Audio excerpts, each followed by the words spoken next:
والخير عم الأنام بنور داعي السلام.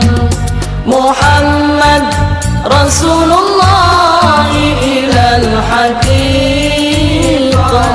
يهدينا.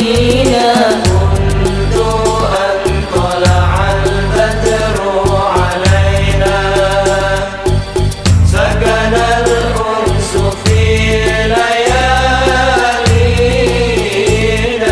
منذ أن طلع البدر علينا سكن الأنس في ليالينا.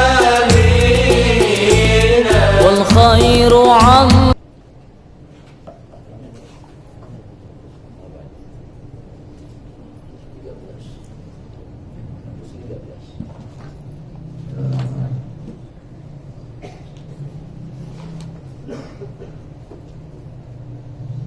Kalau nggak salah hadis nomor 4 sudah selesai, karena hadis nomor 5 tentang bab baca buka al-mayyit wa bayanul maqbuli, menangisi mayit, mana yang boleh gitu, nangis yang boleh dan nangis yang tidak boleh, yang dimaksudkan. Hadis nomor 4. Saya bacakan hadis nomor 4. Wa'an Usama, Wa'an Usama ibni Zaid, dari Usama bin Zaid. Zaid ini bin Harithah. Zaid bin Harithah ini anak pungut Nabi. Zaid bin Harithah. Nah ini bukannya Zaid, ini anaknya Zaid namanya Usama. Apa itu ya? Usama bin Zaid. Orang kata Usama bin Zaid, kunna indan Nabi. Kami pernah indan Nabi. Kami ini kan berarti bukan beliau aja, ada orang lain, sama-sama di sisi Nabi. Fa'asalat ilaihi ihdamanati. Fa'asalat ilaihi ihdamanati. Salah satu anak perempuan Nabi mutus seseorang. Salah satu anak perempuan Nabi, kan anak perempuan Nabi ada 4. Ada Fatimah, ada Zainab, ada Ummu Kulsum, ada Ubayyah. Salah satu anak perempuan Nabi mutus seseorang, ada yang dipesan buat sampein ke Nabi itu ya. Asal tufihu anatomikan lahar penot. Nah, utusan itu ngasih tahu bahwa duduknya Nabi dari salah satu anak perempuannya saat itu sedang sakaratul maut. Ya. Anak yang mana nih? Apakah Fatimah atau Zainab, ada Ubayyah, ada Ummu Kulsum, ditanya. Jadi salah satu anak Nabi mutus seseorang bahwa anaknya sedang sakaratul maut. Ya. Nah itu beritanya. Maka Rasulullah SAW, kata Rasulullah SAW kepada utusan itu, pulang ya. Pulang kepada ibunya, kasih tahu ibunya, kan ibunya itu anak Nabi. Irja ilaiha, pulang kamu. Pak Akhirha, tolong kasih tahu kepada ibunya, anaknya, supaya dia kasih isi itu. Innallaha inna lillahi ma'akhodat, sesungguhnya Allah boleh dia mengambil. Sesungguhnya Allah boleh mengambil. Allah menitip, Allah menitip anak sama kita itu ya. Itu kan anak itu titipan Allah. Karena Allah yang punya, boleh nggak diambil? Boleh. Itu maksudnya supaya anak ini nggak sedih lantaran jodohnya nikah ya. Allah Taala boleh diambil apa yang dia titipin gitu ya. Inna lillahi ma'akhodat walahu ma'akhodat, dan boleh juga Allah ngasih. Jadi Allah boleh nitip, boleh juga Allah ngambil apa yang dia titip. Wa kullu syai'in indahu ila ajalin musamma. Setiap yang ada di dunia mempunyai waktu yang dibatasi. maksudnya meninggal dunia. Pamurhan alias nah tolong perintah ini kata Allah kata Nabi pada yang utusan murha perintah anak saya supaya dia jangan sedih ya. Jangan larut dalam kesedihan wal tahtasib sampai sabarlah sambil minta pahala nah Allah Ta'ala janjiin nama Allah Rasulullah ajrohu juga ini Pak Rasul maka urusan itu wajib pula nyampein pesan Nabi kepada anak perempuannya yang anaknya itu meninggal dunia. Faqala innaha aksamat la ta'tiyanaha. Nabi bilang sumpah, saya nanti akan datang. Ya. Karena waktu itu Nabi lagi sibuk, ya. Ntar dulu kalau urusan saya sudah selesai, nanti saya akan lihat cucu saya yang wafat. Faqala Nabi wa qawma ma'hum. Sudah selesai pekerjaan Nabi, akhirnya Nabi itu berangkat ya, menuju rumah anaknya disertai oleh siapa? Sa'ad bin Abi Ubadah. Nah, siapa lagi? Mu'ad bin Jabal. Siapa lagi? Usama bin Zaid. Kan tadi yang riwayat ini sama. Ini berapa yang menyertai Nabi? Ada Usama bin Zaid, ada Mu'ad bin Jabal, ada Ubadah bin Sa'ad bin Ubadah. Kalau kata dia ini Usama bin Zaid, pantolak tu ma'hu, aku pergi sama-sama Nabi sama-sama yang lain sampai di rumah anak perempuan Nabi.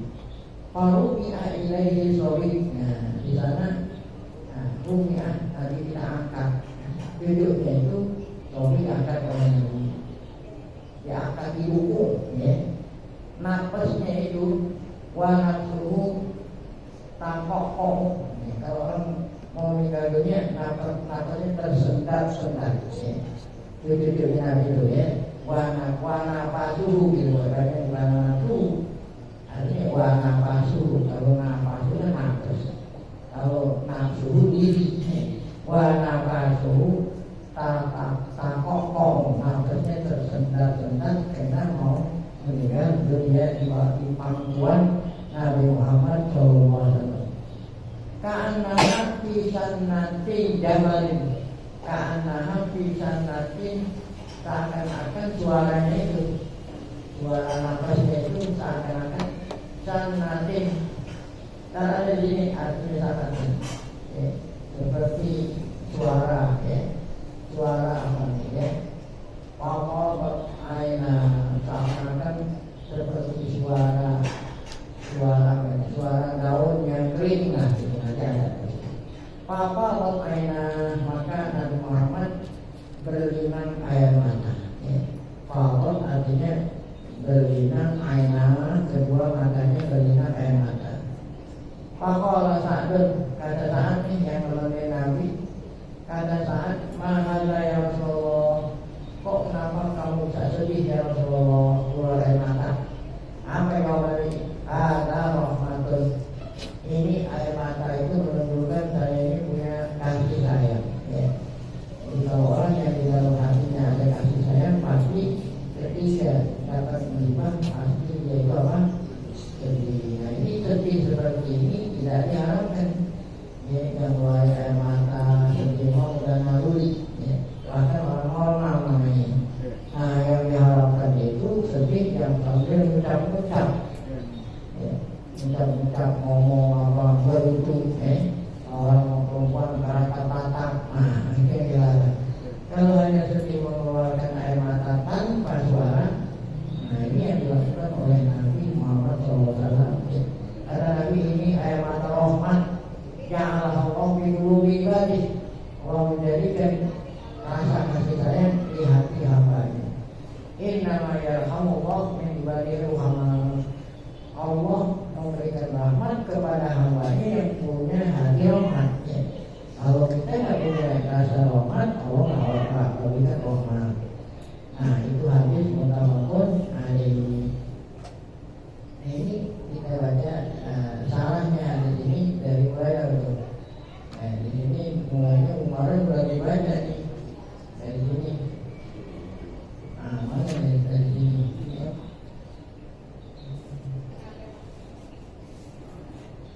dari sini. Innallaha ma'akhad. Innallaha ma'akhad. Kan kata Nabi Muhammad bilang sama utusan anaknya itu, ayo pulang.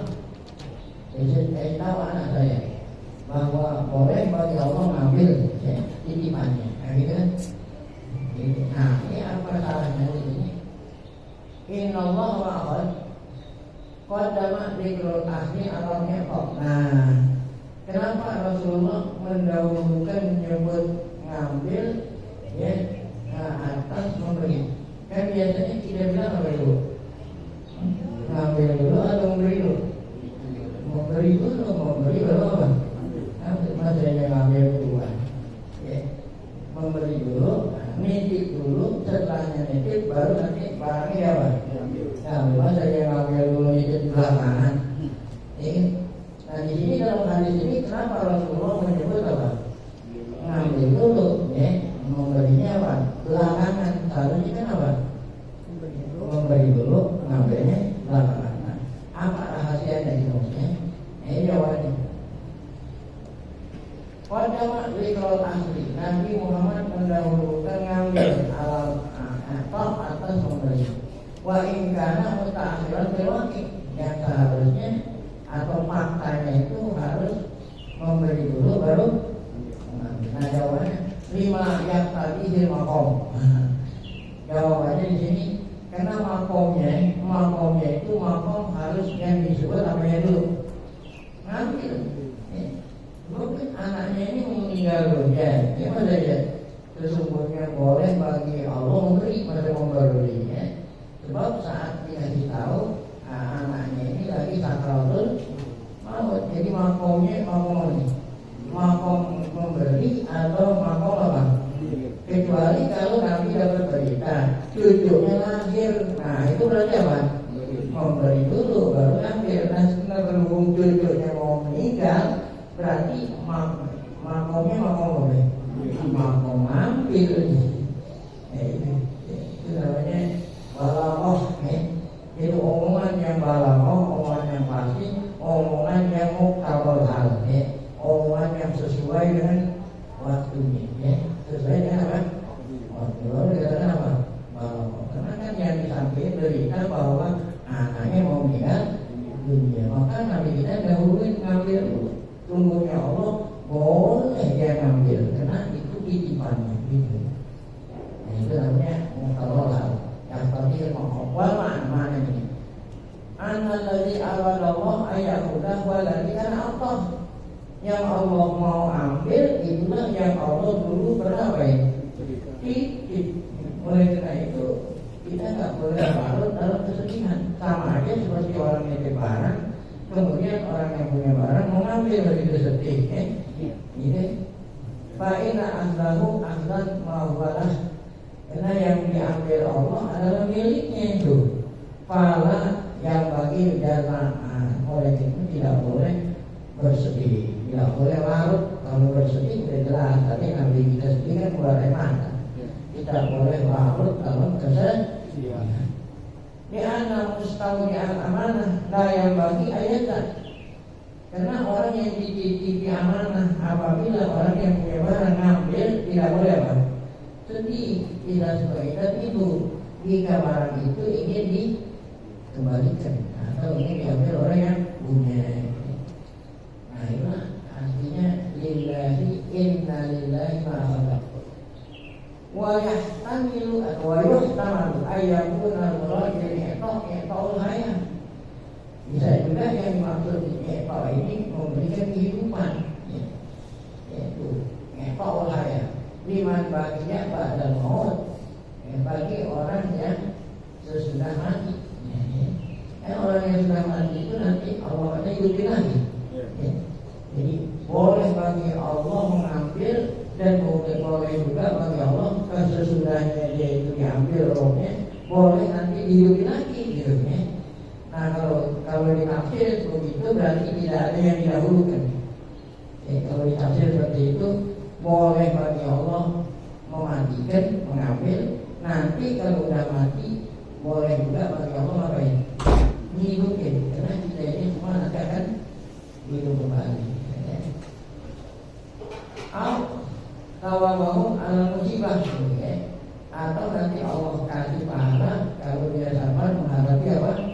musibah. Au ma huwa a'am min dzalik. Ada tafsiran yang lebih umum daripada itu. Wa ma fil mawdi aini masdariyatun, ma yang ada di dalam dua tempat namanya ma masdariyah. Coba kita lihat, kan ma disebut dua. Coba apa? Inna lillahi ma akhadha wa lahu ma ata. Ada berapa ma disebut? Dua-duanya ma masdariyah. Nah, arti ma huruf masdar. Apabila ada huruf masdar masuk kepada fi'il, maka fi'il itu harus ditakwilkan ke masdar. Nah, ini nahu ya. Bahan takwil itu ataupun mausulan. Boleh juga ma itu huruf isim mausul ya. Isim mausul. Ada boleh ma masdariyah huruf. Kalau mausul berarti isim mausul, berarti alladzi.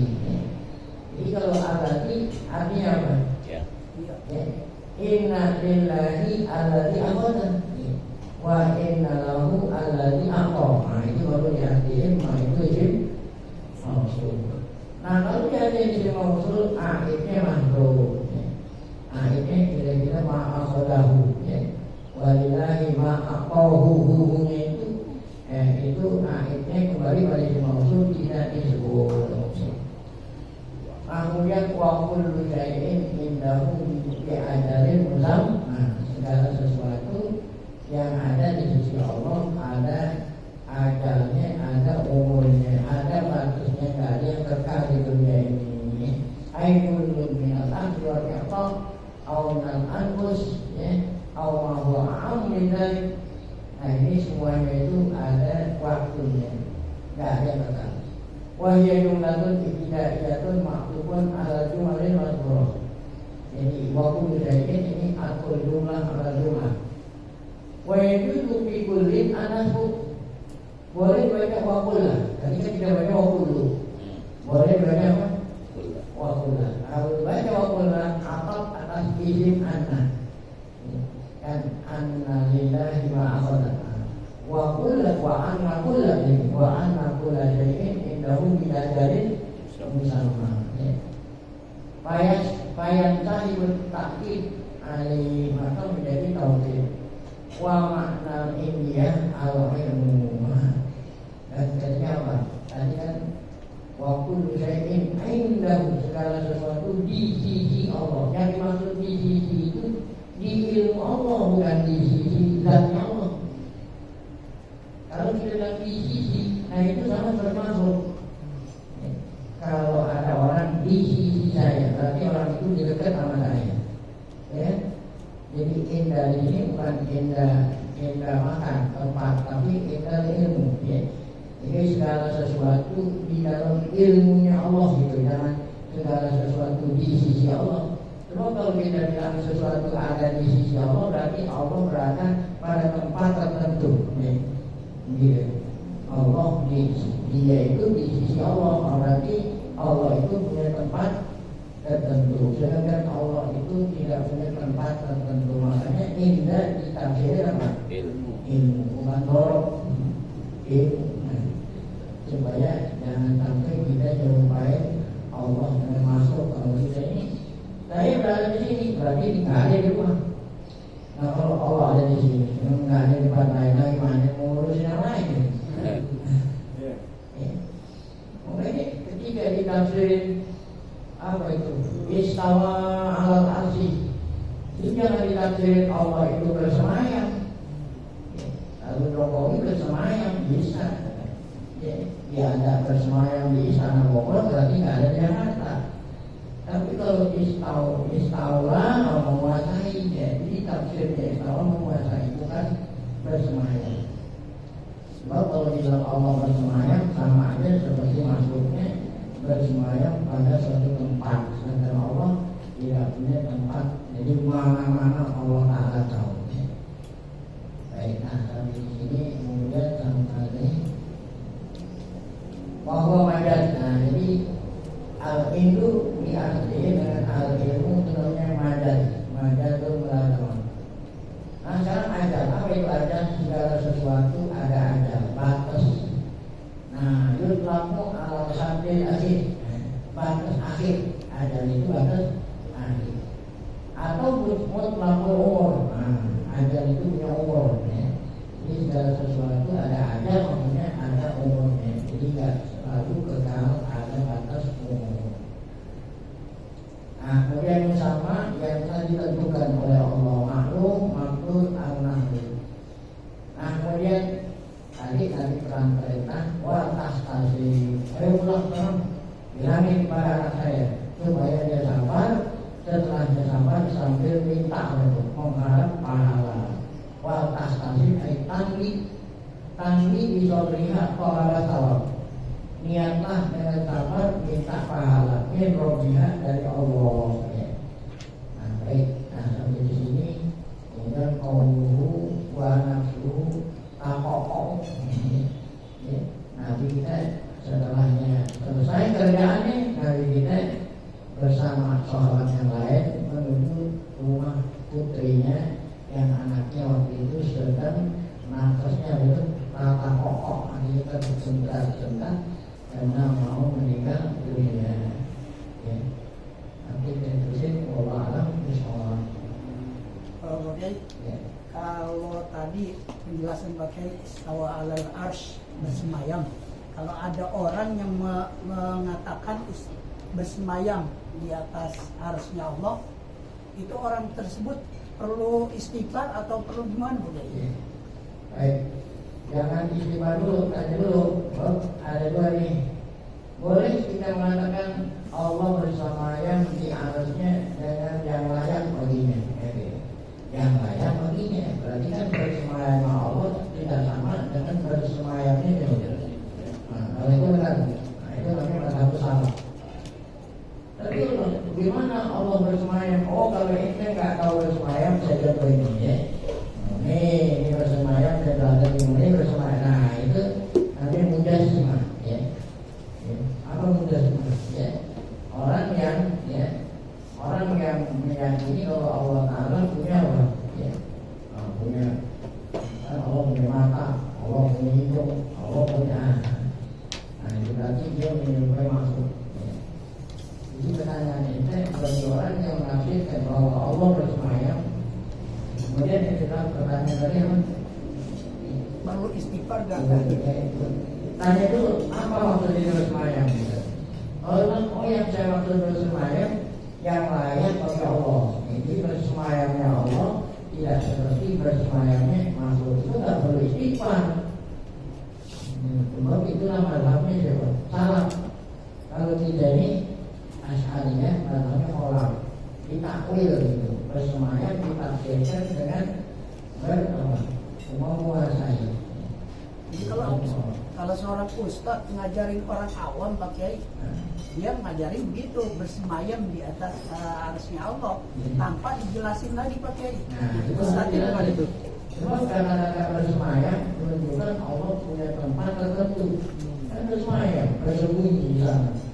Berarti kalau dia bersemayam di situ, berarti nggak ada pertanyaan.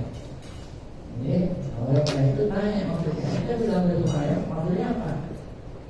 Bersemayam yang layak. Ini apa? Contoh. Allah punya mata. Ya, saya bagaimana? Allah punya mata. Mau gimana? Matanya yang layak bagi Allah. Saya ditanya. Apakah matanya bundar atau ada hitamnya, ada putihnya? Lalu yang penting Allah punya mata yang layak baginya, bukan mata yang layak bagi makhluk. Artinya harus dijelasin juga Pak Kiai. Biasanya ustadz itu jarang kayak begitu, dia ngajar sama orang awam bersemayam aja tanpa dijelasin. Ustadz itu harus belajar dulu. Boleh satu lagi Pak Kiai. Ini berkaitan dengan Allah bisa menghidupkan dan juga Allah bisa mematikan. Ada satu hadis bahwasanya setiap ruh-ruhnya orang mukmin itu setiap malam Jumat datang ke langit dunia menengokin keluarga-keluarganya. Nah, di antara hadis-hadis kayak begitu banyak orang-orang berikhtilaf Pak Kiai. Masa bisa sih melihat orang yang masih hidup? Oke, itu penjelasan gimana Pak Kiai? Jadi Allah menghidupkan, Allah mematikan. Jadi yang Allah matikan ini bukan rohnya, roh yang diciptakan Allah mati-mati. yang dimatikan apa badannya.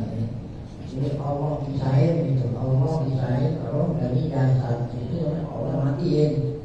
Kalau rohnya itu nggak mati, yang rusak, yang mati apa? Rohnya itu tetap ada.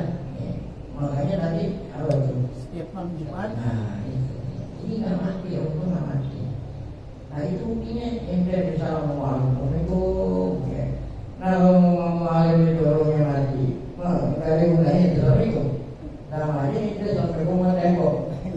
Ada orang beri salam sama tembok nggak? Ada nggak orang beri salam sama tembok? Nggak ada, karena tembok nggak ada. Assalamualaikum. Berarti rohnya apa? Jadi yang mati bukan rohnya apa? Biasa. Tapi memang benar lihat nih Pak Ki. Kalau itu lihat orang yang Memang dia nggak percaya sabda Nabi kan dia bilang Nah, soalnya ada sebagian yang nggak percaya begitu Pak Ki. Belum aja. karena yang bilang. Jadi itu bukan hanya itu aja. Jadi Allah Taala punya malaikat yang Allah tugasin melapor amal ya keluarga-keluarga yang masih hidup. Kalau keluarganya orang baik-baik, lapor main amal dibilang kalau keluarga saya kagak ada saya alhamdulillah baik taat sama Allah. Kalau memang keluarganya anjuran-anjuran, ini malaikat melapor kepada yang dari keluarga itu anjuran sedih dia itu. Nah sekarang gembira apa sedih, mati atau hidup? Itu datang malaikat mungkar orang nanya. Kalau dia nggak punya rumah ditanya, masih bisa jawab, tidak jawab, didengar pertanyaan. Sebagai malaikat, siapa orang berarti dia lihat, masih orang mati ngeliat. Jadi yang mati itu jasad, kronika. Baik, sebelum kita belajar terakhir kita baca Fatihah, semoga berkah Fatihah. Allah SWT bikin kita baca umur dan berkah sehat afiat, selalu dapat iman dan menurut Allah mengatakan khusnul Fatihah.